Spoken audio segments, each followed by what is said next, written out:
छोटी बिल्ली रानी सुबह से ही जंगल में घूम रही थी। हवा में ताजगी थी और पत्तों की खुशबू उसके चारों ओर फैल रही थी। रानी ने देखा कि पेड़ों की शाखाओं पर धूप की किरणें नाच रही थी और जंगल में हल्की हल्की हवाओं की सरसराहट सुनाई दे रही थी। रानी ने अपने पैरों की नरमी महसूस की, जैसे हर कदम पर जंगल का रहस्य उसके सामने खुल रहा हो। वह धीरे धीरे बड़े पत्थरों के पास गई, जिनके ऊपर घास की हरियाली फैल रही थी। रानी ने देखा कि पत्थरों के बीच एक चमकदार पत्थर रखा था, जो सूरज की किरणों में और भी सुंदर दिखाई दे रहा था। उसकी जिज्ञासा बढ़ गई और वह पत्थर के पास बैठ गई। तभी उसे एक हल्की सी आवाज सुनाई दी, जैसे किसी ने उसके पीछे से फुसफुसाया हो। रानी ने तुरंत अपने कान खड़े कर दिए और चारों ओर देखा, लेकिन वहां कोई नहीं था। रानी ने अपनी पूंछ को हल्का हिलाया और पत्थर को नजदीक से देखने लगी। अचानक पत्थर के पास से एक छोटी बिल्लियों की टोली निकली, जो खेलते हुए रानी की ओर आई। उनमें सबसे छोटी और शरारती बिल्लियों में से एक, जिसका नाम मिन्नी था, रानी के पास आई और उसके पैरों में लपेट गई। रानी ने उसे धीरे से सूंघा और देखा कि मिन्नी बहुत ही उत्साहित लग रही थी। मिन्नी ने रानी को जंगल की ओर इशारा किया और रानी ने उसका पीछा किया। जैसे ही वे जंगल की घनी झाड़ियों के बीच घुसी, उन्हें रंग बिरंगे तितलियों और छोटे छोटे पक्षियों की चहचहाहट सुनाई दी। रानी और मिन्नी ने मिलकर झाड़ियों के नीचे से गुजरी, छोटे छोटे रास्तों पर कूदती और छुपती रहीं। अचानक उन्हें एक नदी दिखाई दी, जो झिलमिलाती धूप में सोने जैसी चमक रही थी। रानी ने पानी में अपना प्रतिबिंब देखा और उसे अपने आप में खोया हुआ महसूस किया। मिन्नी ने उसे नहलाने के लिए पानी में कूदने के लिए उकसाया और दोनों बिल्लियों ने पानी में छलांग लगाई। पानी की बूंदें उनके फर पर चमक रही थी और हवा में उड़ रही थी। नहाने के बाद वे नदी के किनारे बैठकर अपनी फर को सुखाने लगीं। तभी उन्होंने देखा कि जंगल की दूसरी ओर कुछ बिल्लियां खेल रही थी। उनमें सबसे बड़ी और ताकतवर बिल्ली, जिसका नाम शेरू था, रानी और मिन्नी की ओर बढ़ रही थी। शेरू ने अपनी आंखें चमकाईं और धीरे धीरे उनका पीछा किया। रानी और मिन्नी ने डरते हुए अपने पांव तेज कर दिए और झाड़ियों में घुस गई। झाड़ियों के बीच दौड़ते हुए उन्हें पेड़ों की शाखाओं के बीच से कूदना पड़ा और कभी कभी छोटी छोटी झरनों से पानी छलकता हुआ उनके पैरों में गिरता। रानी ने महसूस किया कि जंगल में हर कदम पर रोमांच छुपा है। वे दोनों धीरे धीरे एक गहरी घाटी में पहुंची, जहां फूलों की खुशबू इतनी मधुर थी कि दोनों बिल्लियां कुछ देर के लिए वहीं बैठ गईं।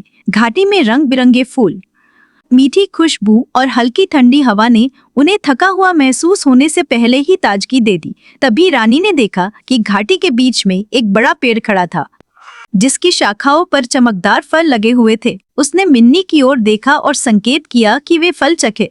मिन्नी खुशी खुशी पेड़ पर चढ़ गई और फल चखने लगी। रानी ने भी धीरे धीरे चढ़ाई शुरू की और दोनों ने मिलकर पेड़ के फल का स्वाद लिया। तभी उन्हें जंगल के दूसरे कोने से हल्की सी आवाज सुनाई दी। जैसे ही रानी और मिन्नी ने आवाज की ओर देखा, वहां एक और छोटी बिल्ली आई, जिसका नाम तारा था।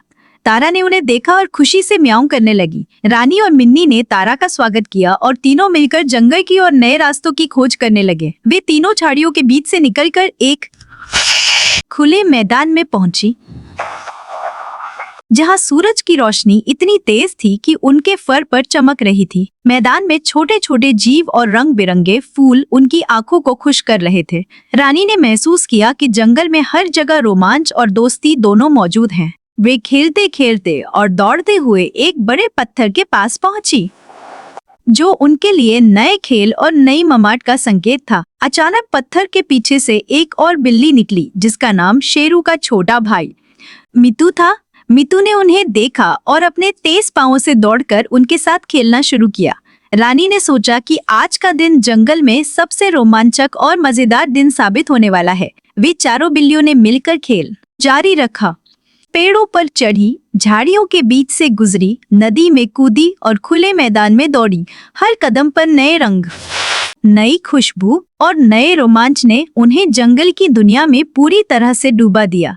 रानी ने महसूस किया कि अकेले घूमना अच्छा है, लेकिन दोस्तों के साथ जंगल की खोज और भी मजेदार है। जैसे जैसे सूरज ढलने लगा, चारों बिल्लियां एक बड़े पेड़ के नीचे बैठ गई, थकी हुई लेकिन खुश। वे जानते थे कि कल भी जंगल में नई ममात उनका इंतजार कर रही है।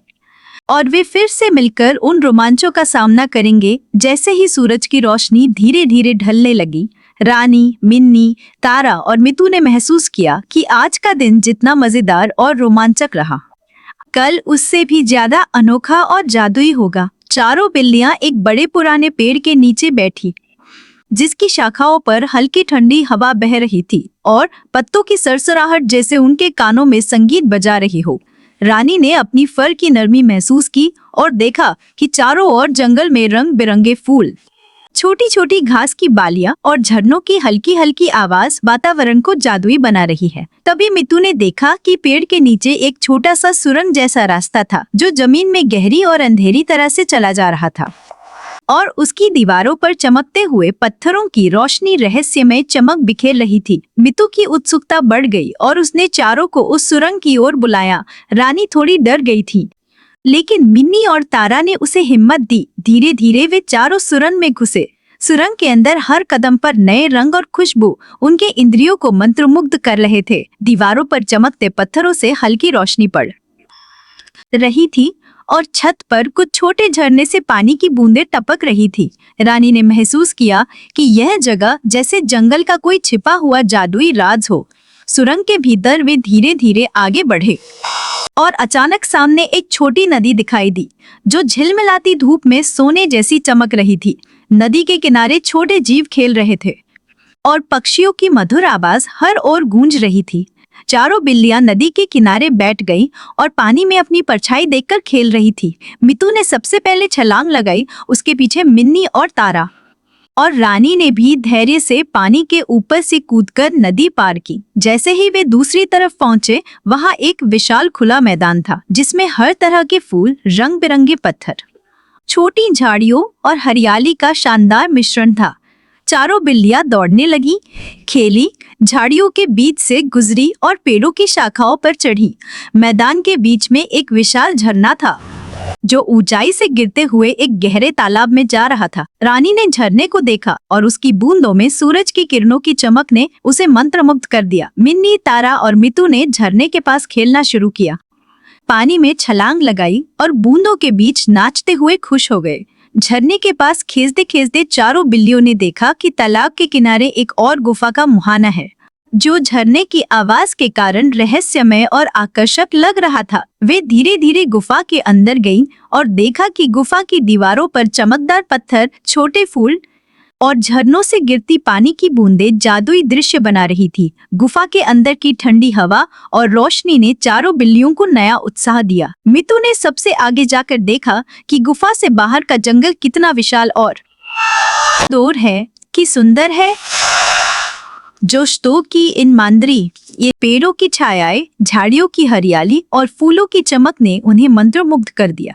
रानी ने महसूस किया कि जंगल में न केवल रोमांच है, बल्कि यह सीखने और सोचने का भी स्थान है। थोड़ी देर बाद गुफा में हल्की आवाज आई। चारों बिल्लियों ने देखा कि जंगल की दूसरी तरफ से कुछ और बिल्लियां आ रही थीं, जो उनके नए दोस्त बनने आई थीं। रानी, मिन्नी, तारा और मितू ने खुशी से उनका स्वागत किया। अब वे सभी मिलकर झरने, गुफा, तालाब और खुला मैदान में खेल रहे थे। उन्होंने पेड़ों की शाखाओं पर कूदना, झाड़ियों के बीच से भागना और तालाब में पानी में छलांग लगाना शुरू किया।